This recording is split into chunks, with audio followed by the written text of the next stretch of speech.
I call a regular meeting of Hibbing Public Schools gathering Wednesday, March 5th, 2025 at 3:30 p.m. Central Standard Time in the Hibbing boardroom. That being said, we'll move to item 2, Pledge of Allegiance. Please stand if you wish.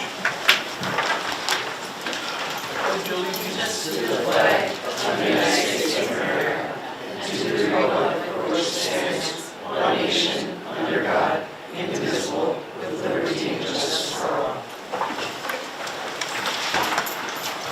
Thank you. With that, we have a big crowd here tonight, so if they can keep the noise down a little bit in the back so the TV can pick up the things, and anybody who's called on the speaker that, excuse me, please stand at the podium. We'll go from there. So with that, we'll go to item 3, public comment. We have none, Mr. Chair. Thank you. With that, we'll move to item 4, step 3, grievance. Meeting pursuant to the ASP 365 local union 480 unit collective bargaining agreement. I'll turn it over to Superintendent Rick. Yes, thank you, Mr. Chair. You're welcome. And I apologize, names, I was thinking Alexandra would be here today, so Alexandra is here. So we have Alexandra Rosa that's here, and it looks like we have some other ASP members here too that are presenting our hearing on step 3 grievance. So you could step up to the podium and have your right ahead. Okay, my name is Eric Schmidt. I worked for the school district for about 10 years. And here's my statement here. Due to the fact that there is no just cause or rationale for the intent to discharge dated December 17th, 24, I am willing to shake hands with you today and return to work. Here's the equal opportunity statement. It is the policy of the Independent School District number 701 to provide equal opportunity for all applicants and employees.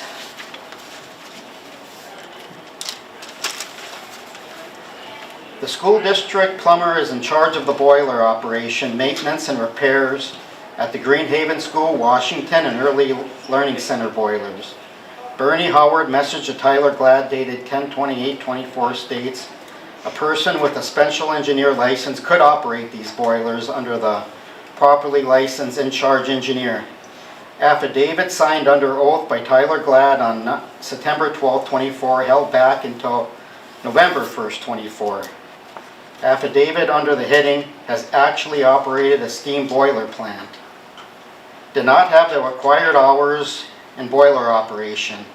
Minnesota state mandated training, Minnesota statute 326B.974, or educational equivalencies. Tyler was well aware when he signed the affidavit under oath under September 12, 2024, that the undersigned was not a licensed engineer on September 12, 23, or received the above training in boiler operations. Due to the above, the required affidavit to apply for a class test obviously invalid. That the affidavit was supposed to be signed by a cheap boiler engineer, a second-class engineer, or higher of employee. A supervisor is not an employer. It is not questionable to sign an affidavit.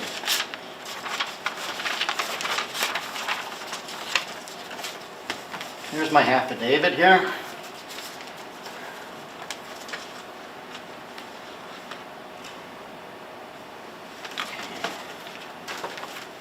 Fact, affidavit was held back until November 1st, 24 by Tyler Glad when I received the said affidavit. Boiler books are not provided by the school district until November 22nd, 24. State mandated boiler training, Minnesota statute 326B.974. School engineer was not provided in 2023 or 2024 by the school district. December 24, I mailed Tyler Glad's affidavit to the Minnesota Department of Labor and Industry for their disposition. According to the Minnesota Department of Investigations, take 2 to 3 months. In the meantime, the affidavit cannot even get me into the front door for a test. To take a second-class license, you'll need 1 year experience in boiler operations and the required hours. Job number 37, fireman custodian, is paid 80 cents an hour more. Richard Aldrich on November 1st, 24, when asked what was the pay differential, has stated, "You get 80 cents an hour for both." Job number 29, pool updated to custodian engineer, is paid about $1 an hour. By any one interpretation, you do not call an engineer a fireman. It is an outdated as a job number 37, which has not been reviewed in 30 years. On November 1st, 24, Richard Aldrich stated, "You only get one chance at the test.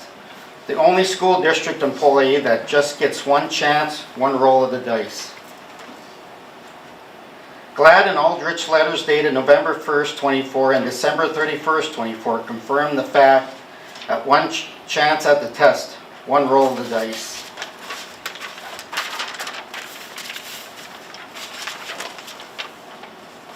November 1st, 24, I am also directing you to obtain a second-class boiler license by December 31st, 24.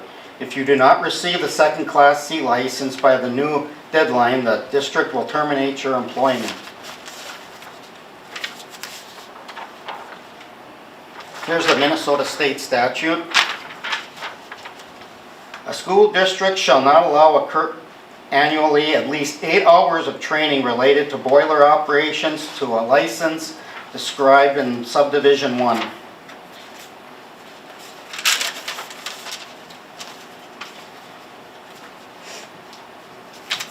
Enclosed, a statement dated January 28, 25 and February 19, 25, you had requested, what if the Minnesota Department of Labor Industry rules that the affidavit is valid? The fact remains, the school district still has not provided the boiler training, Minnesota State Statute 326P 974 school engineer, subdivision 14, second class C. Before receiving a license, the applicant shall take and subscribe an oath attesting to at least 1 year of actual boiler experience and operating the boilers. Howard Burney called October 28, 24 stated, the required hours in boiler operation were not met due to your duties, which only require you to log in water pressure and water temperature and water level. That the school district did not provide the boiler books until November 22nd, 24. My email dated December 11th, 24 states in part, I look forward to the Minnesota state mandated annual boiler training to begin, which was now provided in 23 or 24. I plan on attending the first class available in 25, as you, Tyler, previously stated on November 21st, 24. On November 6, 24, requested an extension of the December 31st, 24 deadline to receive the stated mandated boiler training and to adequately prepare for the second class C license. On November 20th, 24, Tyler Glad denied my request. On December 17th, 24, I was terminated, leaving the 3 school district buildings with children, absolutely no custodial engineer.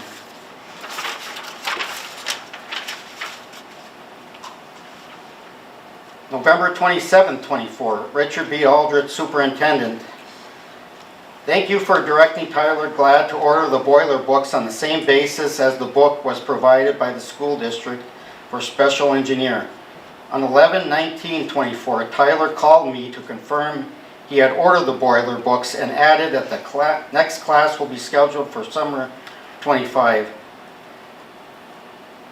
This, of course, will be the first class scheduled since I received that Tyler's affidavit on 11/1/24, signed 9/12/24, and required by the state boiler office to apply for a class. Thank you. That's my statement. Thank you. Thank you.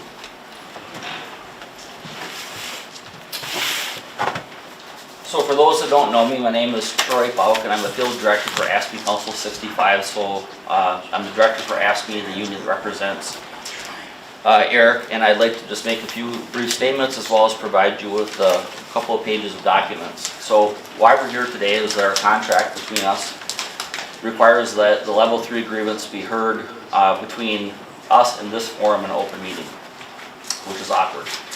So what I'm going to propose to you is the idea that what we have here in my evaluation is a failure to communicate. As you know, we went through a period of time where there was a pandemic and there were limited opportunities by the state of Minnesota and the agencies to provide trainings in person to personnel and staff throughout the state. And so it is true that in 2023 and 2024 there was not an opportunity to attend the boilers training. Those first opportunities will be in 2025 this summer. So we have a 10-year employee in good standing with a good disciplinary history and that was valued by the district. And as you don't know, as a person who represents schools across northern Minnesota, custodians are in very high demand, and any license or certification is in very high demand. You happen to have an employee that stands before you with me that has attained what's the first step in the boiler license series, which is the special license. And that is a requirement and condition of employment, and he achieved that, and it took a little longer, as it usually does. What we like to see is that employees are making effort, that they're testing, that they're trying to pass, they're studying, and the goal is to achieve the license, and that occurred. And then we have the requirement in this position that we're talking about that the next level license be achieved, and that is designated by a period of time. However, COVID impacted that. The pandemic impacted that. And I think, quite frankly, all of us together in this country, in the state, in northern Minnesota, in the school district, we're just trying to get through it. We're just trying to get the school open, keep the doors open, keep the place sanitary, keep it clean, meet the requirements as we're required to that are set by the state. And so some things kind of fell through the cracks, in my opinion, which is the communication. And so the grievance in this case essentially needed books to study. This is a test that's frequently failed and takes multiple attempts to pass. That is common in my work and my experience. So what we like to see is that they're studying, they're testing, they're learning from that failure, that experience, and they're bettering themselves in only what areas to study for. And without the books, it's pretty hard to study for the test. And so the books came late. The books came in November, and the demand was that he pass the test in December. I gave him a month. So in a month you get the extensive books, you're supposed to study them, you're supposed to attend the class, and then you're supposed to take the test. In my opinion, that's unreasonable. But the documents that were handed out to you rely on our contract, which is our contract, we're parties to it, that being the district and the union. And the document basically has a couple of requirements that the district's required. And the first one is that discipline, in this case a discharge, should take place for just cause. And the challenge is that we don't believe that the district has met its burden of just cause for the reasons stipulated in the grievance. But on page 29, you'll see subsection 6 identifies that the district's responsible for essentially providing all training at cost and time, which that didn't happen in this example.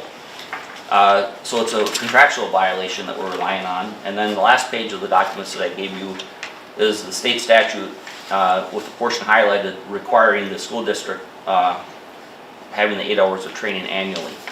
Now, that's a lot of technical jargon in my opinion, and a lot of things to listen for somebody that's not familiar with this process, because it's not easily understood and it is somewhat complicated. Even the progression of the license seems to be, there would be a better explanation to go from a special and move up to a Class A. But what I'm going to ask is this. So we have a long-term employee that has a relatively discipline-free history, good performance evaluations, and we have his ability to achieve a license that is required of this position. And it wasn't that he isn't willing, it wasn't that he tried and failed, it was that by the time he got the books from the district, which they're required contractually to provide, the window of time which he had to achieve that goal was shortened to a month. And in my opinion, in my experience, that is unreasonable. So as a mechanism to communicate and to compromise, because if this grievance is denied at this level, I'm going to formally ask you to participate in a thing called mediation as an elevated step. You have the right to refuse that. And then we were at the level of arbitration. And what I say is that's that is a failure of us to communicate as two parties to an agreement. I think that we're reasonable people. I think that we can come to a conclusion between us.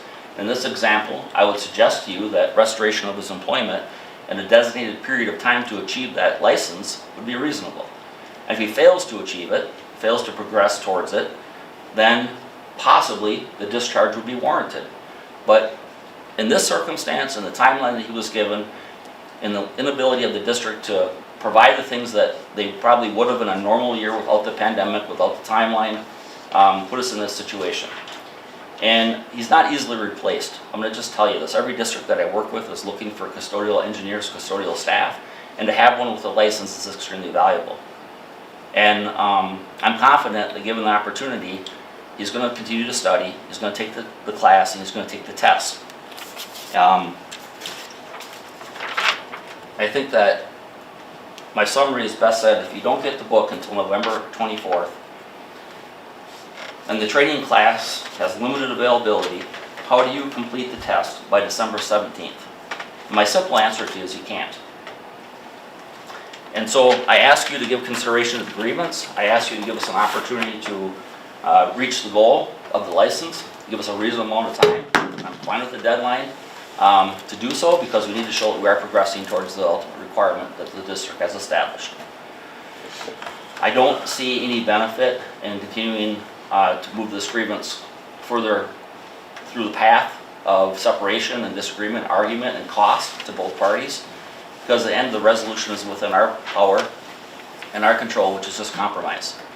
So give us an opportunity, let the grievant get the license, let him study for a little period of time, let him take the class, and let him take the test. And I'm confident he'll be successful. Any questions?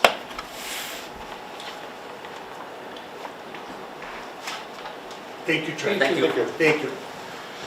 Just if I could give a response from the district. And again, this, the process that we're in, we obviously disagree with Troy and AFSCME and Eric. I think the facts of this situation are very straightforward. Very straightforward. Mr. Schmidt accepted the position of fireman custodian at Greenhaven Elementary in July of 2022. The position required him to obtain a second-class boiler license within 13 months. That would be August 3rd, 2022. The job description for the position specifically stated the following qualifications for the position must be met. Must have a necessary Minnesota second-class C license as per building requirement within 13 months. Despite that deadline, the district gave Mr. Schmidt significant additional time to obtain the required license, and he failed to do so. So that's where we're at here today. So I would recommend to the board that we deny the grievance at step 3 and move forward with the process. I believe I'm entitled to rebuttal because of the conversation. What I'll share with you that I know to be true is that the district has in fact had a practice of extending the timeline of a necessity, and that's good. The district also has established a practice, which I know is factual, of allowing people to test multiple times, and when they don't achieve passing grades on the first or second or even third or fourth attempt, they continue to allow it to try and reach the goal. And so I just want to say that out of fairness, if you talk about this as the custodial engineers that are left, the fireman classification, if you want to talk about it, there wasn't a person that replaced the grievant. There wasn't anybody here with the license that you asked him to attain.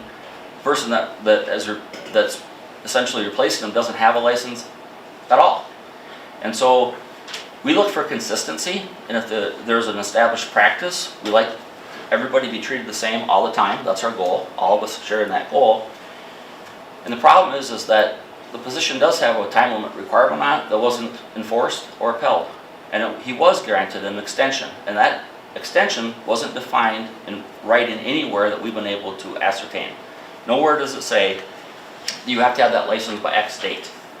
That date wasn't provided to him until a month before that you terminated him.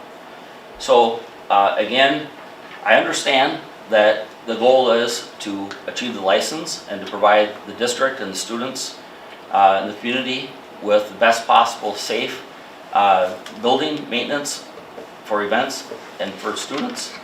But we have to be reasonable here, and if we're gonna stand on a hard and fast rule, there should be more people that will be subject to discipline for not attaining that license because they don't currently have it within the time frame that is designated. They were given exceptions, as they should, in my opinion, as they should be. I'm not promoting that we should take any disciplinary action. What I'm saying is that we shouldn't treat anybody differently.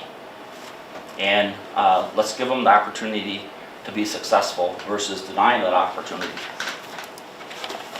Okay. Mr. Schmidt, you do not get an opportunity to speak here, I apologize. For a fact, my son served in the military. Mr. Before he Schmidt, left, you do not get an he opportunity to gave me speak here. the I power of apologize. attorney. And I want to be respectful to you. What I want to say, This Is that he meeting was- is recessed until the fireman position that was based the meeting's back in order. Turn it over to Mr. Yep, thank you. Just like to, give a reply to Mr. Troy's rebuttal also there too. Excuse me, I'm just trying to find my paperwork here.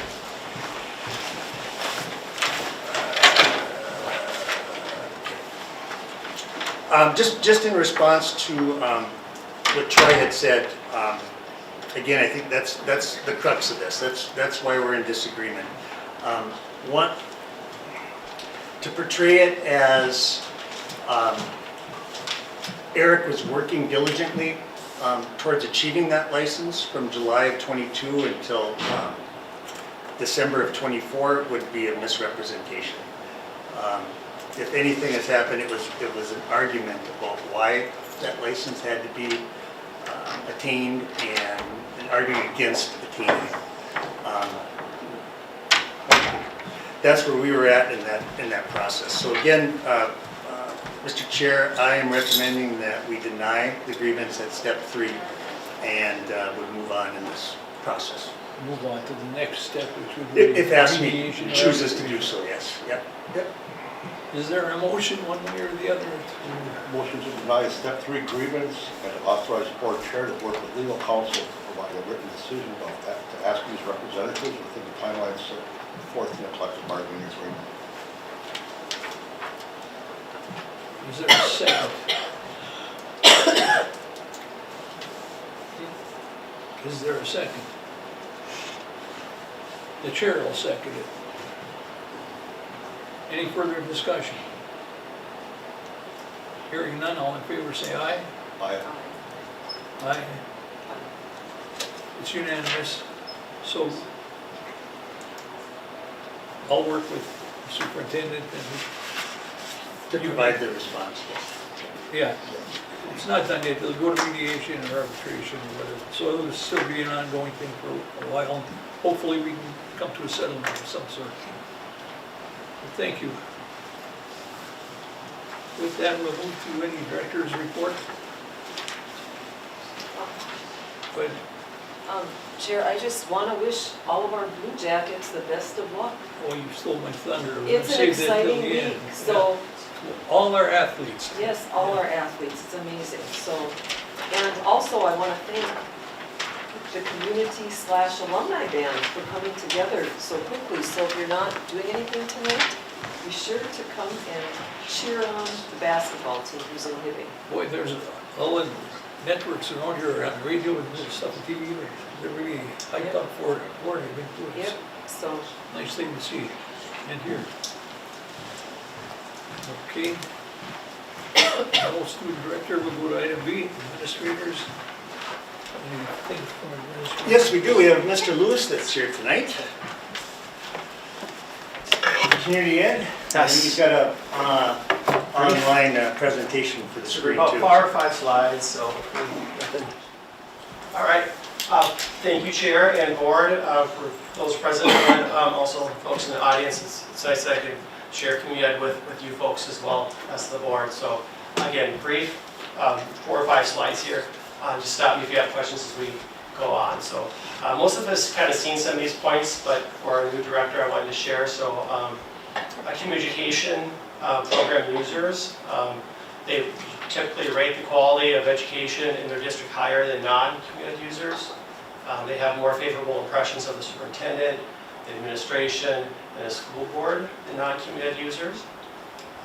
They're more positive about the district's financial management and stronger supporter of referendums and proposals, and are better informed and view the school district more positively as over non-member users. Early learning, some quick updates. So we have our fours program that meets 5 days a week. We have 4 classrooms. We do have a half-day program for the threes. There's an AM and a PM option. Both those groups are at capacity this year, and registration opens on Monday for those programs for next year. We do offer some wraparound care at the end of the day for those 4-year-olds, and we currently have 16 students registered for that wraparound care this year. Early childhood family education, which is a little bit different than school readiness. It's all under the early childhood umbrella. That's for birth to 5 and their parents. That's an important distinction that we're required to educate the parents as well. This year, in our first session, we had 85 families. In our second session that we're currently in now, 96 families in the ECFB. And we provide sibling care. For those that don't know what that is, the parent comes with a child and you have, say, an older sibling that doesn't attend that class. They can go to the sibling care that we staff so that parent can have kind of special time with just that one student. So 22 kids in sibling care for the first session and up to 28 for our second session. So, and registration is now open for the ECFB for next year. Early childhood screening falls under that early childhood umbrella. It is state mandated. Now, I'd like to point out this district program. It's not really a community ed program. Community ed just happens to usually coordinate that for districts. We do about 6 a year, and our last one is coming up here at the end of March. Our annual Kindergarten Connections event is scheduled for April 24th at the Learning Center. That's where all of our kind of incoming kindergartners, or at least as many as we can get, come and get to see the space and meet a kindergarten teacher and get to meet Mr. Berger. We've had a handful of special events this year. We did some open gyms on Saturdays, so we've got about 70 in attendance. We still have 2 more of those open gyms left, one's in March and another one in April. And we did have a pediatric speaker night as well this last month on picky eaters, 18 in attendance, and Molly Henke from St. Louis County and Allie Herring from Choice Therapy presented on that topic. So thank them for coming. Community ed in general, so we've been busy, so participation across all of our community ed programs, that includes our adult disabilities, early childhood, youth and adult enrichment, our youth sports. We've had over 70 different classes with about 193 different sections so far this year, and total participation of over 4,000. So that includes our registrations and our drop-in events. So drop-in events would be our open swims, open gyms, special events for ECFE, our pediatric speaker nights. 86% of our registrations occurred online, which kind of keeps creeping up every year. I think when we first went to the online system, we were at like 17% occurred. So about 7, 8 years ago, so we're about 86%. And 21% of our participants were non-Hibbing residents. So people from around Hibbing enjoy our programs and participate. And we've had a little over 130 instructors, staff, and volunteers in our programs so far this year. So, the most popular programs I have them listed, I won't list them all. Adult disabilities is up. We took a hit over COVID, so we're starting to build that program back up. That includes our Friday night rec and our Saturday bowling. So, and then of course our youth and adult aquatic stuff that we kind of started out a couple of years ago.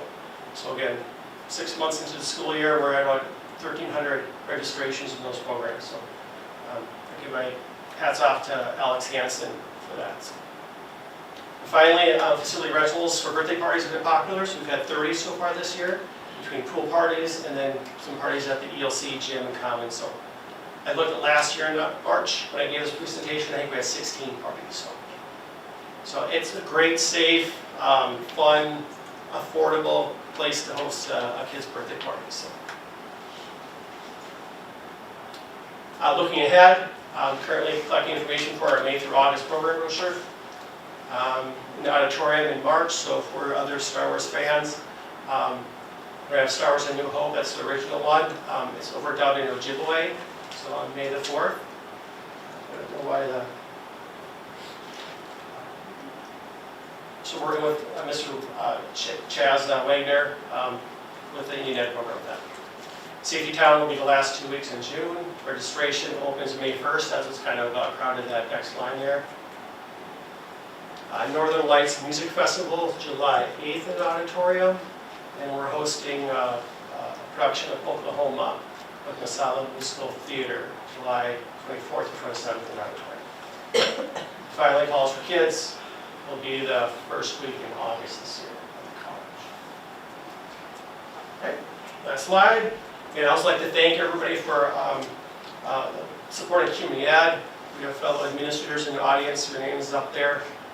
Certainly school board and the superintendent is such a good supporter of community ed.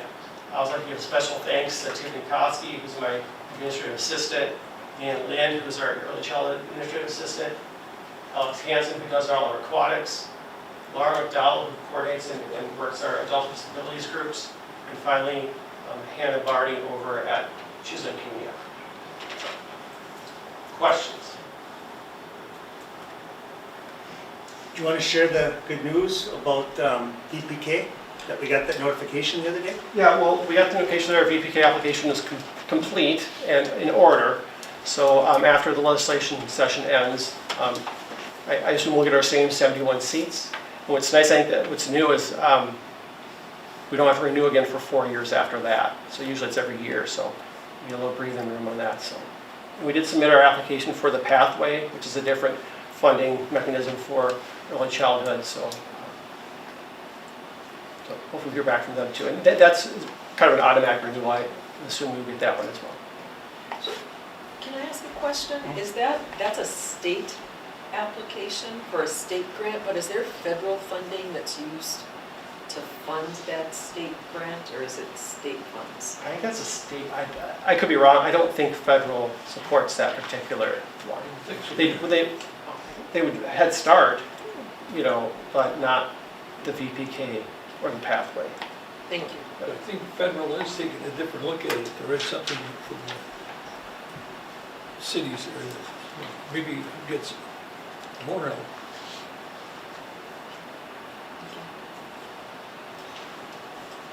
Thank you, Mr. Lewis. Thank you. Thank you, Bert.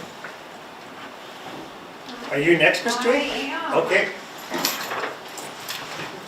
I do not have a presentation. I have some notes that I jotted down with Mr. Gabarty this afternoon, so I figured I will just refer to that for right now. Just a little update. Previously in the year we talked about 7th grade coming over to the Lincoln, so now we do have our Smart Pass up and running. So Smart Pass is that electronic passing system that has been utilized at the high school. Mr. Snyder helped us out kind of introducing Mr. Gabarty and I to that, but that now is up and running over at the Lincoln. And we're fortunate that our 7th grade teachers are well versed in that, so that has been really a smooth implementation this week. So that's good. Obviously, we've had our walkthroughs from our state teams. We really enjoyed that. Our students really enjoyed that. They get out into the hallway and get to high five all the kids as they're coming through. So that has been fun this week. We have conferences, obviously, coming up tomorrow night and next Wednesday, I believe, next Wednesday. So looking forward to that. Our MCA testing beginning in April. A couple just kind of fun things that we have had and have coming up. We had a 6th and 7th grade dance recently at the end of February. We had about 200 students attend that. It was from 6 to 8. It was a great event and just so much fun. Kids were asking us at 8 o'clock if we'd stay open for 1 hour longer. We said no, but it was great. And so, so much so that our 4th and 5th grade have asked for that. And so that's coming up for our 4th and 5th graders. I think it is March 21st in a few weeks. So that is fantastic. And then I know you continue to hear about this, but our playground that the PTO is working diligently on, we have a groundbreaking that will take place on June 3rd around 1 o'clock. We are planning for June 3rd because we want our students to be involved in that. And so that's something we're going to invite all our students out for that afternoon. Again, anyone is welcome to attend that. We'd love to have you there. And then official construction will begin on June 9th. Very cool. Yeah. Any other questions? Where are they at with the fundraising? Are they close? I don't want to say exact because I don't know exact. I think that there is the goal, whatever that number was, but they would like to exceed that goal because the ultimate goal is to have that entire surface be a poured surface. So I know every once in a while I'll have a quick visit from Miss Whitney or Mrs. Hintz to kind of share where things are at, but I don't know the exact number right now. Yeah. You said 1 o'clock? Thank you. Thank you. 1 o'clock. Yes? With that, we'll move to item C. One more person.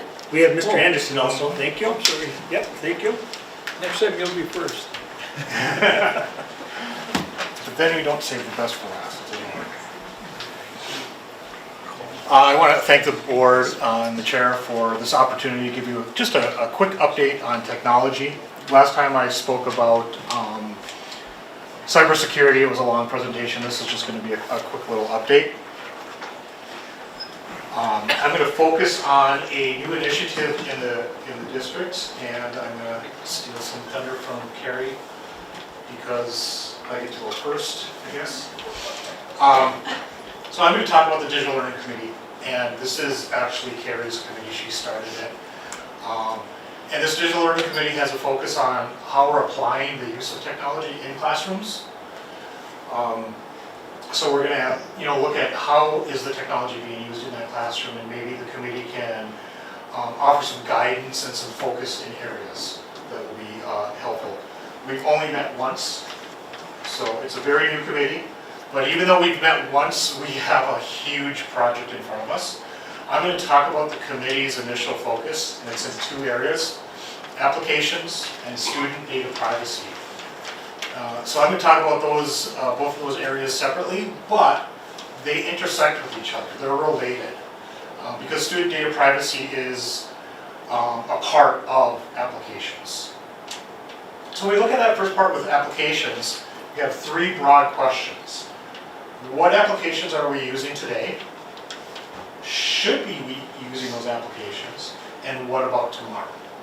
When I look at that first question of today, what are we using today? That's a harder question to answer than you would think. I can tell you that we have 1,500 applications in the iPad catalog. These are educational apps. Students can only install apps that we have allowed them to use, so they can't install anything on their iPads. Obviously, not every student uses all 1,500 of these applications, and that's part of the reason that this committee is looking at this. Do we need this many applications? And this is just the native iPad applications, the things that you download from the App Store and install on the iPad. But on top of that, they're going to websites that are basically web apps, right? And there's probably another 1,500 of those websites that teachers are using throughout the district and throughout the school year. Once we find out what applications we're using, the question is, should we be using these apps? With that many applications, there's got to be overlaps, right? So if I look at, I'm going to pick on Kahoot, because I think it's something that you guys may have used. It's a simple little web app that you can ask questions about. And there are probably 12, 15 really popular Kahoot-like apps out there, websites. I just put 3 of them up there, 3 of the popular ones. I would say if there's 15 applications out there on the web, our district is probably using 12 of them. And when we use that, when we have overlap in those areas, that adds burden to the district. It's not always cost, but it can be cost. Certainly it's support, because they all use different technologies to implement what they're doing. They all have to see, hey, this isn't working today, why isn't it working? And I think the biggest issue though is it can add confusion. So picture a student that goes in the first hour and they use Kahoot. And then they go to their 3rd hour class and the teacher uses quizzes. And then they go to the 5th hour class and they use Quizlet. They all do basically the same thing. So why are we using all 3 of these products? Instead of that student focusing on the assignment at hand and the content of that assignment, right? They're saying, okay, well, I know how to do this in Kahoot, but how do I do this in quizzes, right? And do we need to do that? And that confusion carries on into the house, right? So student goes home and they ask their parent or guardian, grandma, help for help on this assignment. And again, first hour is using Kahoot, third hour is using quizzes, fifth hour is using Quizlet, right? 3 different apps that do the same thing. They all behave completely differently. And the second area about should we be using it is going to be that other bucket that I talked about, that student data privacy bucket, right? So this is where we're starting to see some overlap here. Are the apps respecting student privacy? And then what about tomorrow? There's new apps are always coming out. We need a process for requesting and reviewing those applications that looks at cost, that looks at the impact of the curriculum, that looks at that overlap. Maybe the new app that's being requested is better than the old ones. Maybe it's worse, right? Does it meet technical requirements? Does it work with Schoology? Does it work on the iPad? Does it work with our classroom rostering applications? And then finally, does it respect student data privacy, which is a good segue into the second part that the committee is looking at, and that's student data privacy. I'm going to put a question up there on the screen, or not a question, a statement. And I'm wondering if any of you have heard this statement before. If the product is free, you are the product. So I'm going to tell you what that means. And I'm going to use an example that you'll all be able to relate to it because you probably all used it today. Google search. That's a product. You're going to a website, you're going to Google, and you're asking it a question, and it's giving you an answer. And it does a reasonable job of that, right? Even answering stuff that just happened 4 hours ago. That's a huge cost to Google to provide that infrastructure that indexes the entire worldwide internet, can parse the question that you're asking and give you the answer back. And you probably use it dozens of times a day and you don't pay a thing for it. How is that? Because you're the product.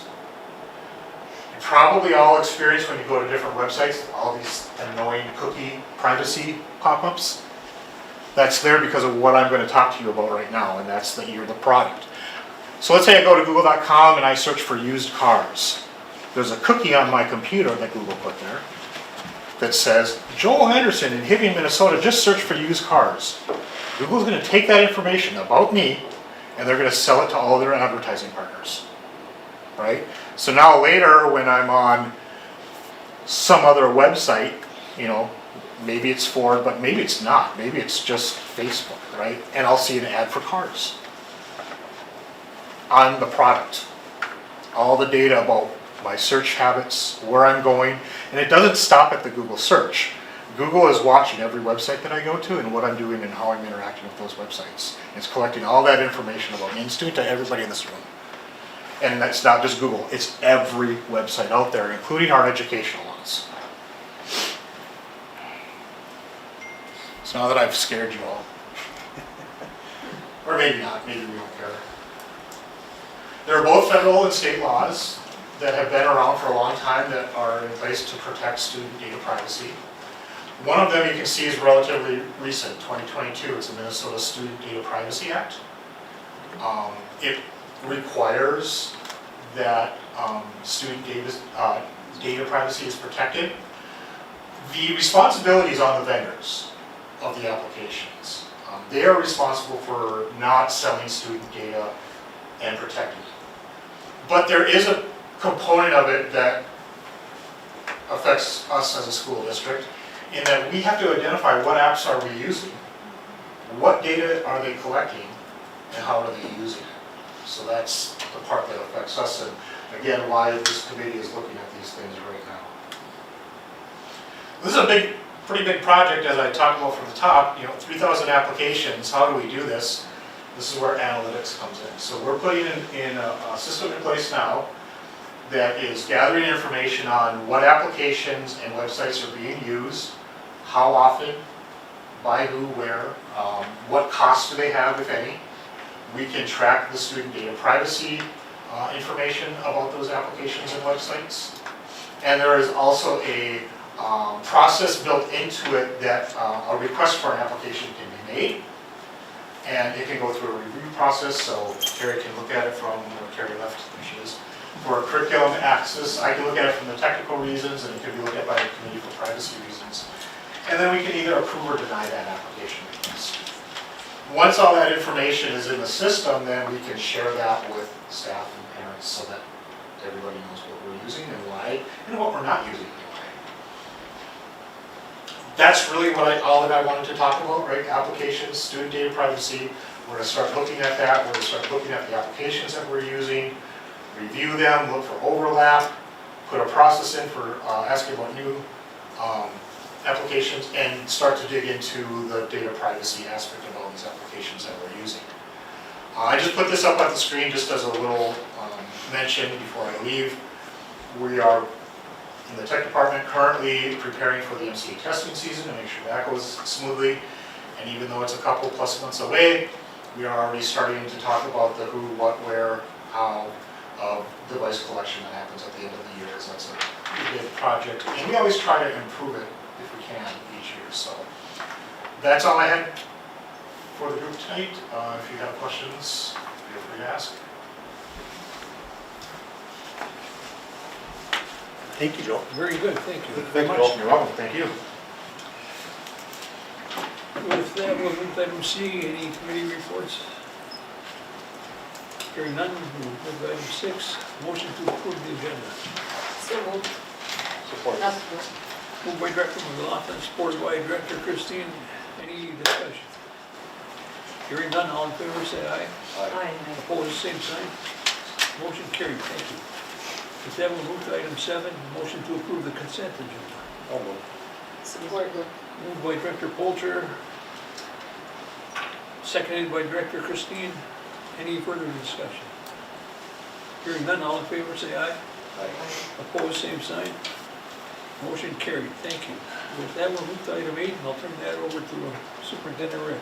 Thank you, Mr. Chair. You're welcome. Item A is a motion to approve the MOU with regard to the extension of an employee's probation period between ISD 701 and ASME 65 Local Union Number 480, effective with the 2023-2025 Collective Bargaining Agreement. I'll move. Support. Moved by Director Polter, supported by Director Kim. Any further discussion? Hearing none, all in favor say aye. Aye. Opposed, same sign. Motion carried, thank you. Item B is a motion to adopt the resolution directing the administration to make recommendations for reductions in programs and positions. Moved by Director Christine, Support. supported by Director Polter. Just as a comment on this, this usually comes up every year. It's just a, we'll see, hopefully we'll go good. We will be bringing some reductions forward, but this is the first step in the process. And the process to follow will be, we'll bring positions to the board, and then finally, probably sometime in mid-April or the end of April, probably some names will also be attached at that time. But we are in a budget shortfall. We're struggling with aid, struggling with revenue, and we don't look, it does not look like the legislature is going to be handing out additional dollars this session. We will get our inflationary increase, I believe, that was approved in the 2023 session. That's 2.77%. It's about $400,000 in total revenue, the increase that we'll get as a result of that. And just as just a sidebar, you know, we have insurance, health insurance bid renewal, and typically that health insurance bid renewal comes in somewhere about $500,000. So just the cost of the district's cost of health insurance going forward will most likely eat up any additional money that we would get from the state. We're looking at all avenues, Director McLaughlin. You know, I just have to talk, because this is really difficult. And I think for the last few months, we've been at it, and I just want to make it perfectly clear that we don't have the money. I feel like we should have the money because we acted very responsibly. And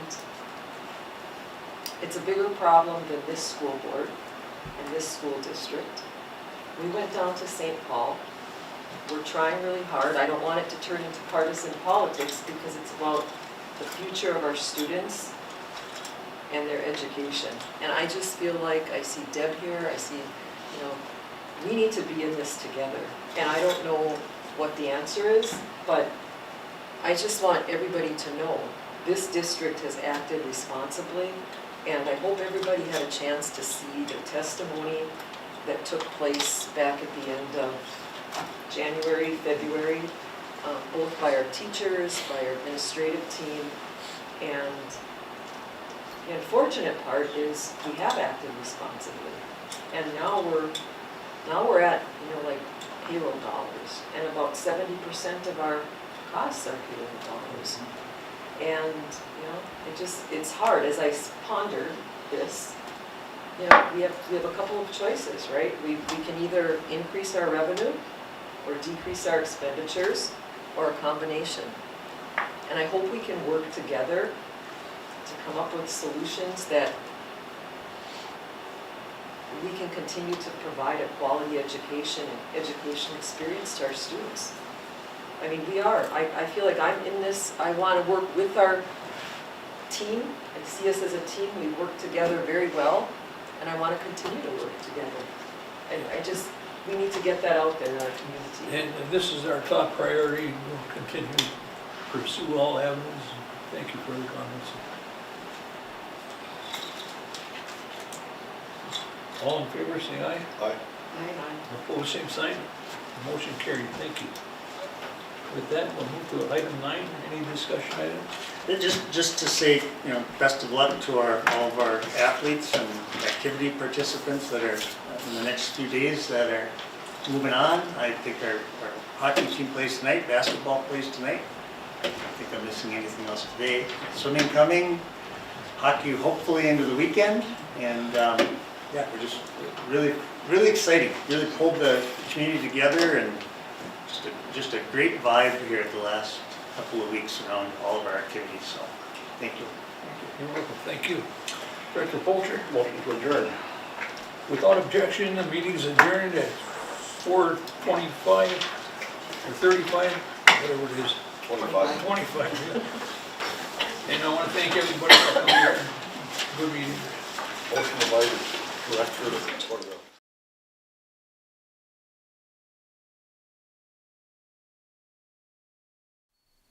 Hibbing Public Access TV may be viewed on these platforms: hpat.org with video on demand, Mediacom Hibbing 802, 805, and 807. On Roku, Apple TV, and Amazon Fire TV. Download the Hibbing Public Access TV app for your iPhone and Android devices. Find us on Facebook, YouTube, and Vimeo. For more information, scan the QR code and go to hpat.org. Hibbing Public Access Television would like to thank Mediacom for all the years they have supported our organization. Visit their office at 3105 East Beltline, Suite number 2 here in Hibbing, and give them a call at 855-633-4226. For over 25 years, U.S. Bank, located at 211 East Howard Street in Hibbing, Minnesota, has provided office and studio space for Hibbing Public Access Television. We are thankful for their ongoing support.